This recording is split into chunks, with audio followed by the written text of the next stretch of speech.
Kerem had experienced the greatest pain of his life. He had lost his wife Zeynep in a car accident. Since that day, Kerem had been condemned to loneliness. Zeynep's death had taught him how merciless death could be. But there was something. Kerem could never accept the loss of Zeynep.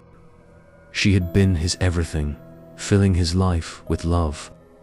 Now, he was left alone with a broken soul. One day, while wandering through an old bookstore, a book caught his attention. It was titled The Whispers of the Dead, and had only an ancient symbol on its cover.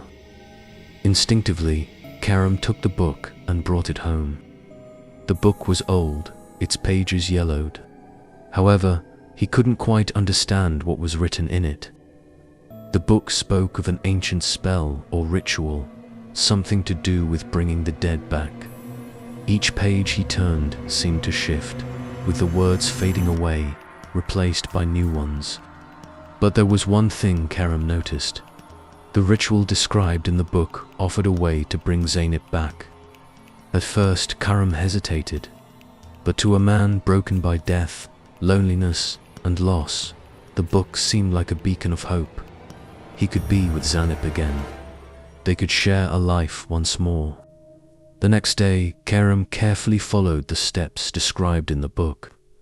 That night, alone in his room, he lit candles, recited strange prayers, and drew ancient symbols. Slowly, the air around him began to change.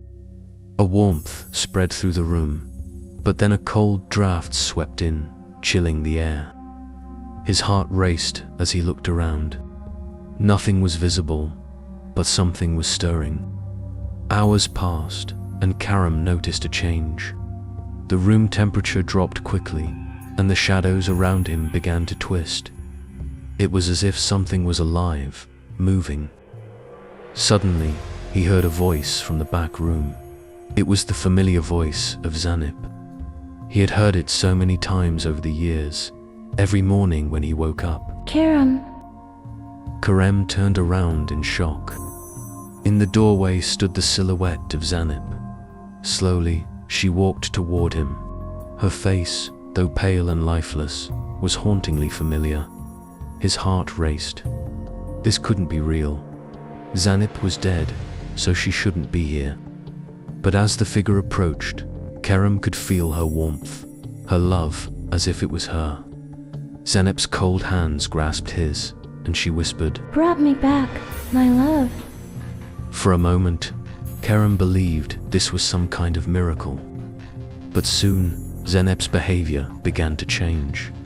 Something was off. She was growing more and more unnatural. Her body was becoming more lifeless with each passing moment. Her face seemed to distort, as if it was not quite her. Her hands, now cold and stiff, still held Kerem's, but her eyes began to lose their familiar spark. Suddenly, Zeynep let out a horrible scream. Don't leave me, she cried, her voice distorted and filled with pain. Her body began to shift, and Kerem struggled to break free. Something was wrong. This wasn't Zeynep anymore. This was something else. But Kerem refused to believe it. He had brought her back. He couldn't lose her again. As Zeynep's form continued to deteriorate, her voice twisted and turned into an agonizing wail. She was no longer a woman, but a monster wearing her face. Kerem screamed and backed away, but he couldn't escape. The room felt as though it was closing in on him. Zeynep's hollow eyes glowed with a terrible light. Her grip tightened on his neck, suffocating him. Brought me back, my love. She whispered again, her voice no longer her own. Now you will never leave me, you promised. Kerem fought, gasping for air, but he could barely move. The room seemed to pulse with an unnatural force. Zeynep's form seemed to become even more monstrous. Her body began to distort and twist into something unrecognizable. Kerem's heart pounded as he realized, with growing terror, that Zeynep's soul had never truly returned. She had been replaced by something far darker Karam's last memories were of Zeynep's twisted eyes staring at him, her mouth opening wide in an endless scream. Then everything went black. The days passed, and Karam's neighbors started to notice strange things happening around his house.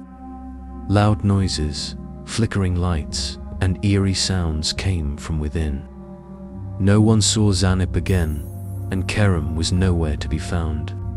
His house stood empty, but every night, a shadow could sometimes be seen moving behind the windows. The whispers continued to echo through the walls. Don't leave me. They were the last remnants of a love that had crossed over into something far darker.